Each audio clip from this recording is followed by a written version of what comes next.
you do get emotional at times. I do.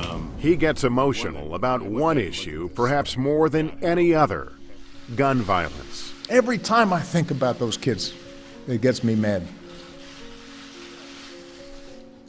And by the way, it happens on the streets of Chicago every day.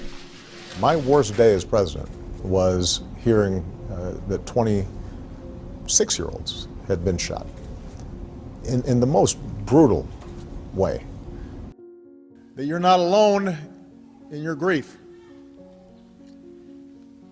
That our world too has been torn apart. That all across this land of ours, we have wept with you. We've pulled our children tight.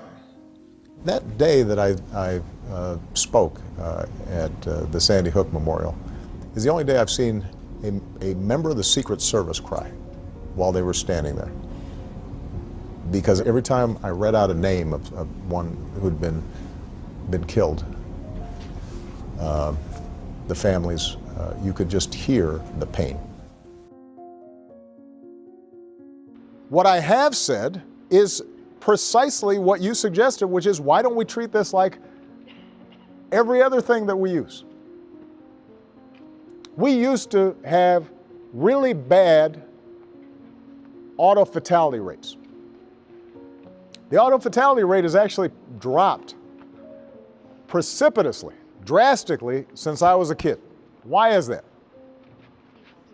We decided we had seatbelt laws.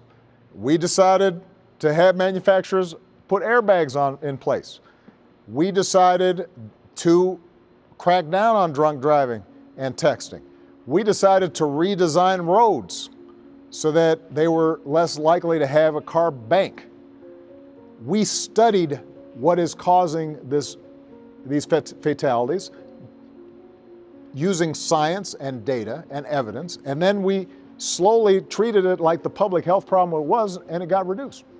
Do you know that Congress will not allow the Center for Disease Control to study gun violence?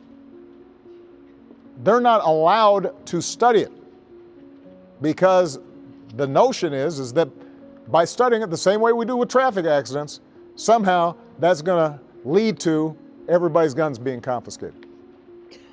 I thought that, okay, this has to be a catalyst for some action by Congress. I didn't expect that you'd see some huge movement on gun safety legislation, but I thought, well, they're going to have to make some effort.